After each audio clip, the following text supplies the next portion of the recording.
If you follow my channel, you know I'm not a political guy, nor do I plan to be.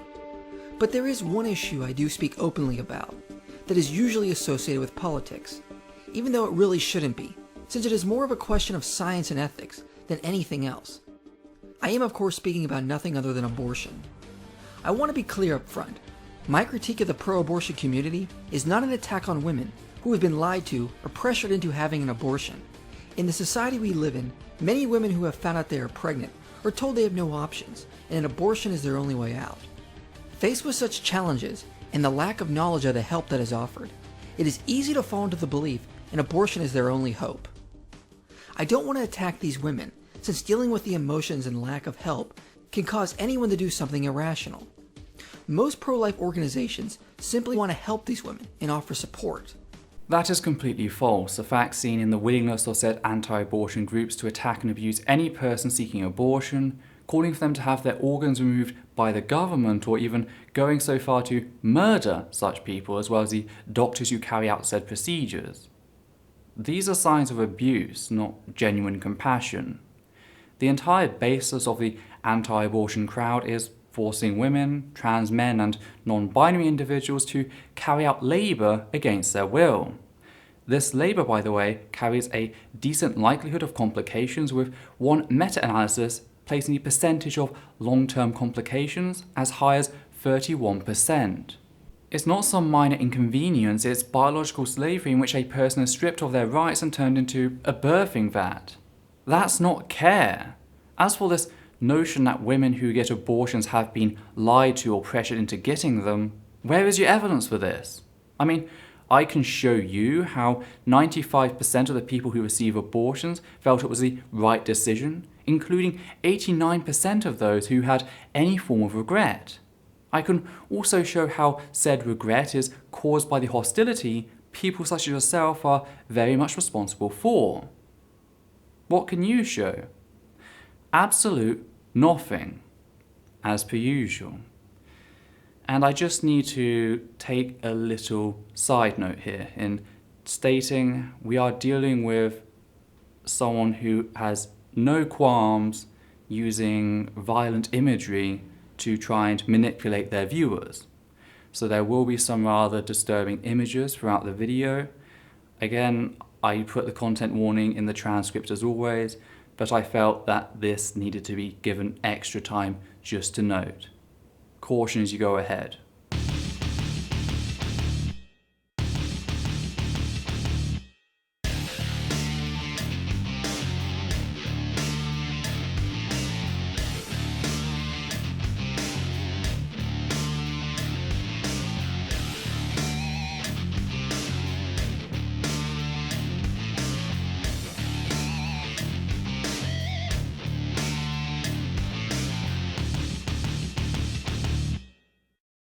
No, this is an attack on the pro-choice or pro-abortion crowd.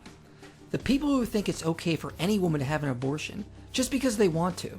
That abortion is not murder, and the act of an abortion is perfectly fine and doesn't harm anyone.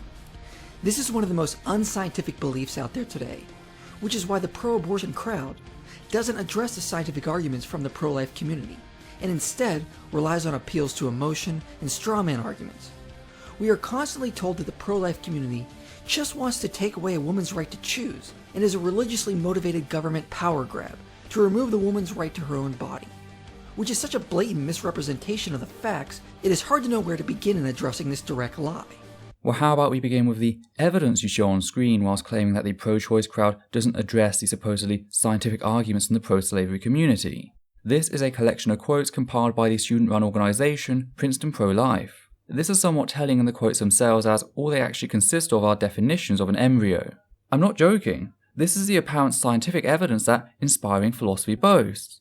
Literally, the first quote offered is, quote, "Development of the embryo begins at stage 1 when a sperm fertilizes the oocyte and together they form a zygote." End quote. A theme that continues throughout the entire page with quotes like, quote, "The development of a human being begins with fertilization, a process by which two highly specialized cells, the spermatozoon from the male and the oocyte from the female, unite to give rise to a new organism, the zygote." End quote. And quote, "The chromosomes of the oocyte and sperm are," respectively enclosed within female and male pronuclei. These pronuclei fuse with each other to produce the single diploid, 2N nucleus of the fertilized zygote. This moment of zygote formation may be taken as the beginning or zero time point of embryonic development." End quote.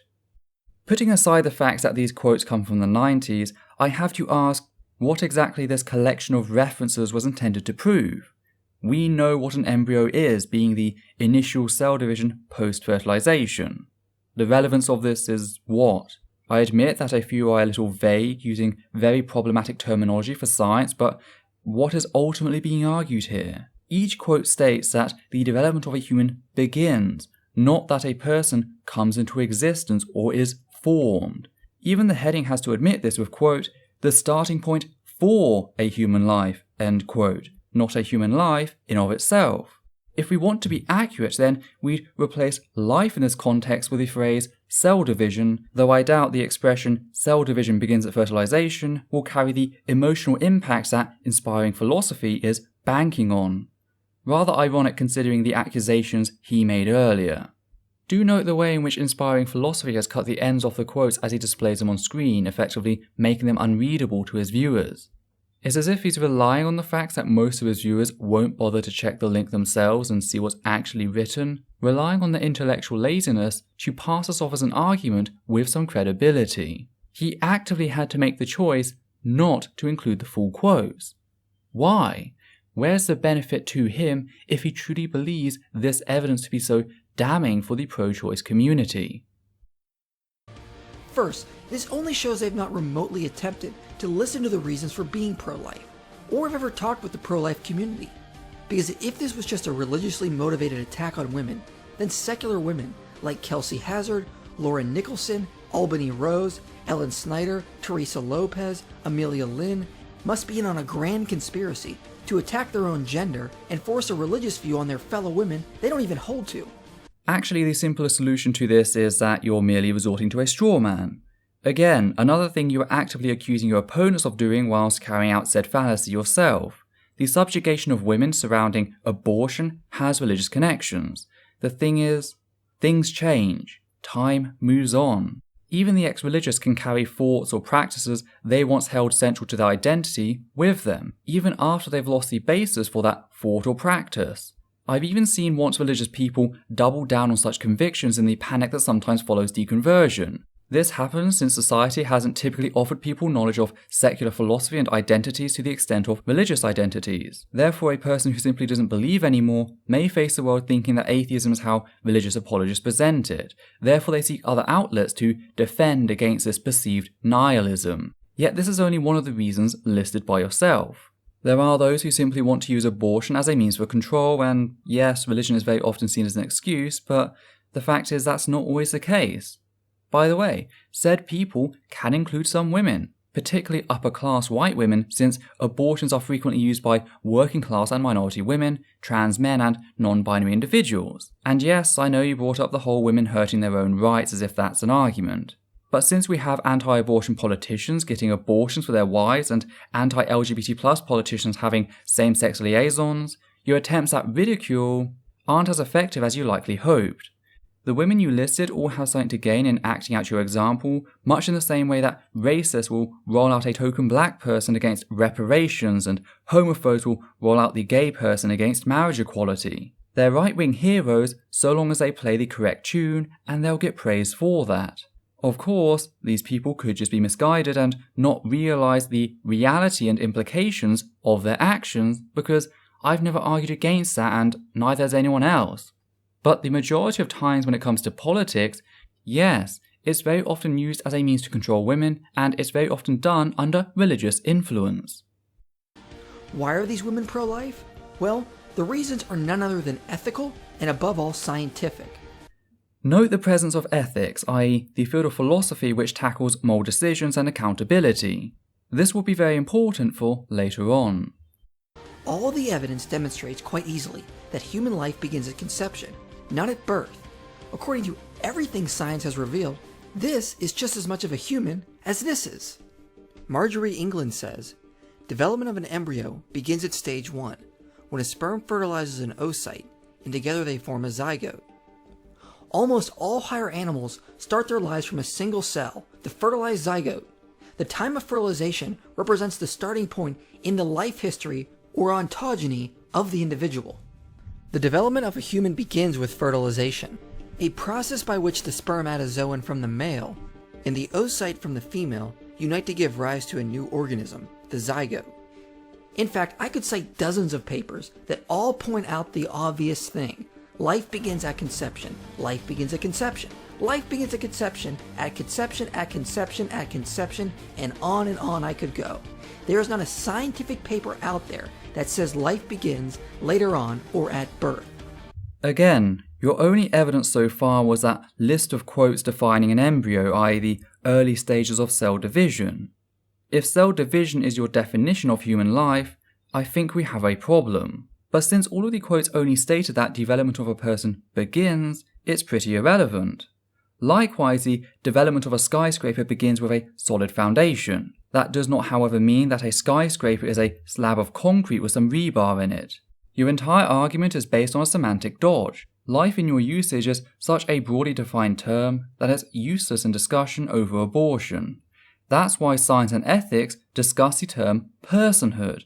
The 4 stages most typically discussed are conception, neuromaturation, so development of the central nervous system, neonatal perception, so the development of consciousness, and fetal viability.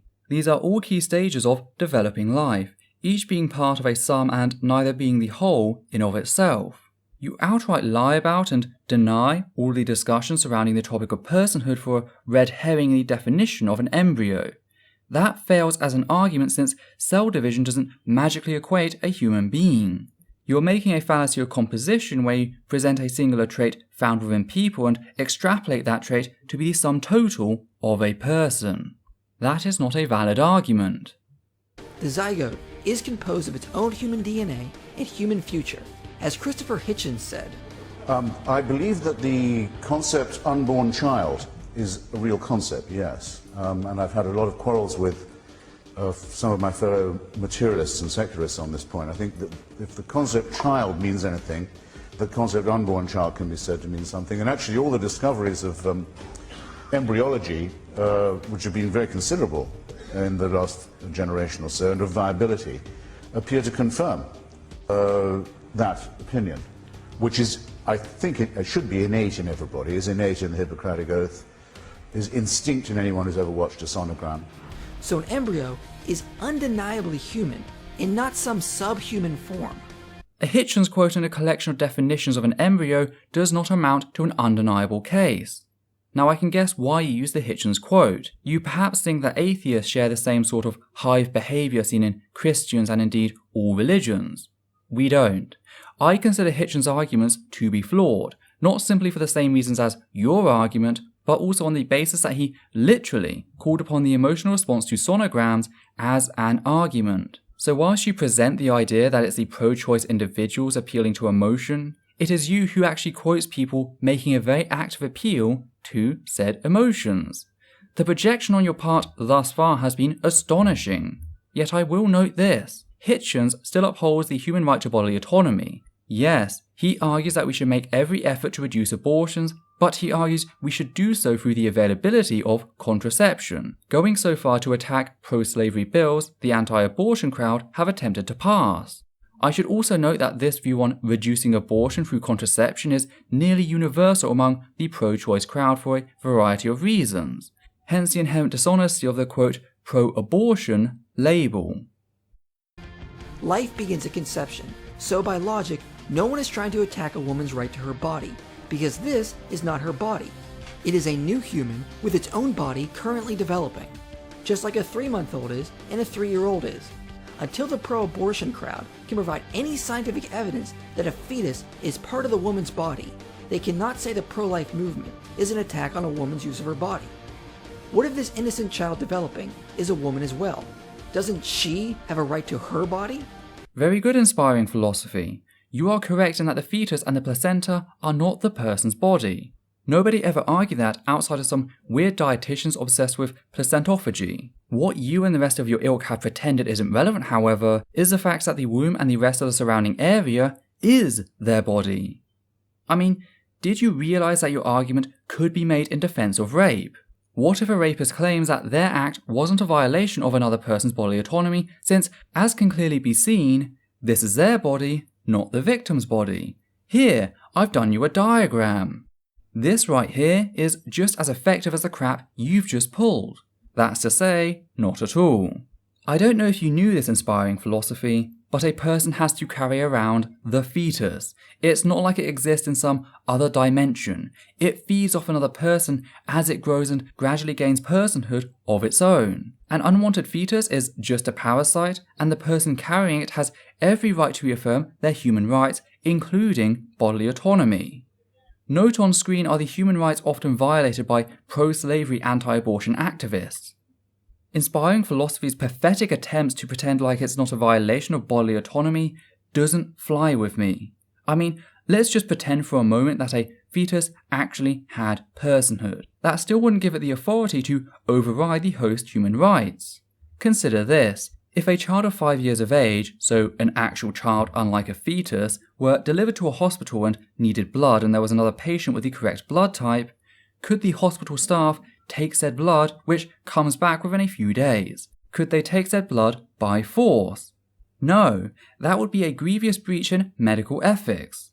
What if there was a recently deceased patient whose organs could save a 2-year-old, yet the deceased had made it clear that no organs were to be taken from their body? Could the doctors ignore those last wishes and just harvest whatever organs they desired? No. So according to your line of logic, the deceased, including those with a womb, have more right to bodily autonomy than those alive with a womb. In fact, a woman, trans man, and non-binary individual will gain greater bodily autonomy when they die. That is twisted, yet that is the ultimate conclusion from your presented position. That is why what you are forwarding is a form of biological slavery. You have turned real, living people into a birthing vat to quite literally carry out labour. Supposing we go off this unfounded principle that the fetus is the mother's body, aren't there also situations in which even abortion advocates themselves would say it is immoral to have an abortion? For instance, what if a fanatic mother prefers to have an abortion just because the fetus will grow up to be a girl? What if in the future it could be determined in the womb whether someone will grow up to be gay or straight? Wouldn't abortion advocates say that in those situations it is immoral for the mother to kill the gay fetus just because the mother doesn't want to have a child that's gay? We would view such a practice as unjust, immoral, and cruel. But why? Does this mean the fetus has rights in those circumstances which supersede the rights of the mother? If the fetus is just a clump of cells, it shouldn't have any rights.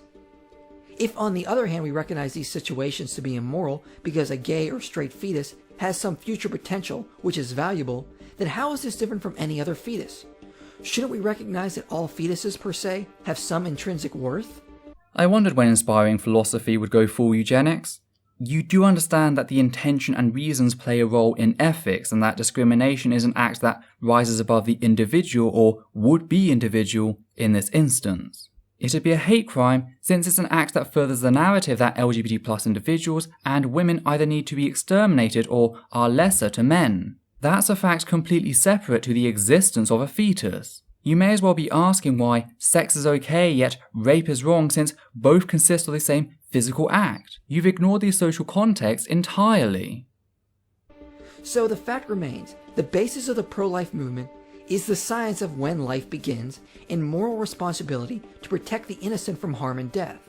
Why can't the pro-abortion crowd actually address our arguments, instead of creating an unscientific straw man and a direct lie of what constitutes as part of the woman's body? The only straw man here, as demonstrated, is yours in pretending that whether or not a parasite constitutes as part of the host is relevant to the discussion. One look at the violinist argument, which is a very popular argument with pro-choice groups, which is similar to one I used earlier with medicine, and your entire facade comes undone. So the better question is, when will you address the actual arguments of those standing in defense of human rights, including the right to bodily autonomy? That is the good question. Of course, when you bring this scientific evidence up to people who are okay with the murder of a child, they will ignore it and appeal to philosophy. Now, where have I seen this tactic before of ignoring science and appealing to philosophy? If it doesn't work with young Earth theories, it won't work here as well. Young Earth creationism applies broken philosophy, aka theology. Not all philosophical arguments have merit, and those forwarded by creationism are always hollow. Take, for example, Ken Ham's presuppositional approach, where he assumes the inerrancy of the scripture and concludes that what it states must be true. This is the ever circular, the Bible is true for the Bible says it's true. But what's even funnier, in my opinion, is that when introducing the pro-slavery, anti-abortion position, you claim that you were correct on two fronts. What fronts were those again? Why are these women pro-life? Well, the reasons are none other than ethical and above all scientific. That's right, science and ethics. Now tell me, what field does ethics come under? I'll give you a clue. It's in your username and it isn't inspiring. Fact is, even science relies on philosophy to some degree, because philosophy gives us epistemology, which allows for methodology, which includes science. You can't make a scientific argument without basing in some form of philosophy. This is all stuff you know, so why are you making an argument which actually comes pretty close to what you often accuse others in being scientism? I feel rather comical about the whole thing, the fact that you completely flip things over and you're now attempting to present this science has all the answers to all the questions thing, when no, that's not the case. I mean, human rights were developed through secular philosophy. The same is true for medical ethics. So what? Philosophy is okay when it's your kind of philosophy, but not their kind of philosophy. You can't trust their kind of philosophy, just your kind of philosophy. That's the only thing you can trust, because their philosophy is flawed, your philosophy is good, not on the basis of the arguments themselves, but just because you don't call your philosophy philosophy, even though philosophy is in the name, and you should realize what you are saying is complete and utter bollocks. Again, I acknowledge that both sides are making arguments based in philosophy. That is the basis for arguments, to use philosophy. But I don't pretend it's just you and attack said use of philosophy as if that invalidates your arguments and makes me some victor. Instead, I keep my critiques to the value of the arguments and evidence you've brought forward, and so far, it's been total shite. I mean, the whole premise of personhood at conception means that the 1 in 2 fertilized eggs that fails to implant would have had to have been murdered by your God. And this is something completely vouched for in Genesis chapter 30 with Jacob and the dueling vaginas. That would mean your God kills roughly 368,000, quote, children each and every day. How can you stand with that if you genuinely believe that's the case? If you genuinely believe that personhood begins at conception, how can you stand with such a vile creature? Also, why don't Christians in general treat these 368,000 daily cases in the same fashion as they do a deceased child?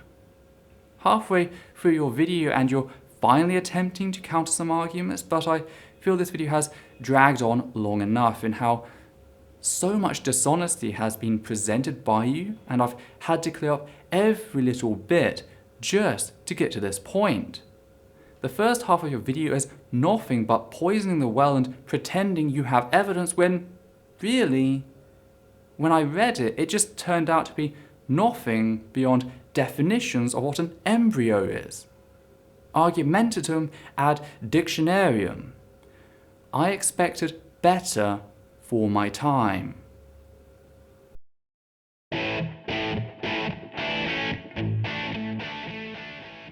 Hi there. I just want to say a few things here at the end of the video before you go. First of all, I'd like to thank everyone who's ever donated to the channel via Patreon, giving a special thanks to the following people: Hannah Banghart, Matthew Kovac, John Schoenrock, Alexander Williams, and Daniel Martinez.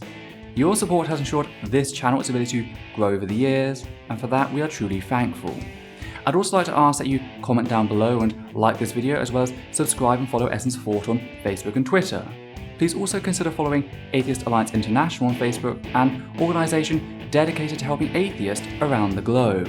Do note, any comments utilising language which insults others on the basis of perceived gender, sexuality, ethnicity or ability, both mental and physical, will be removed immediately and the commenter may be blocked on the moderator's discretion. Let's keep this space one which upholds the humanist values. Thank you for watching.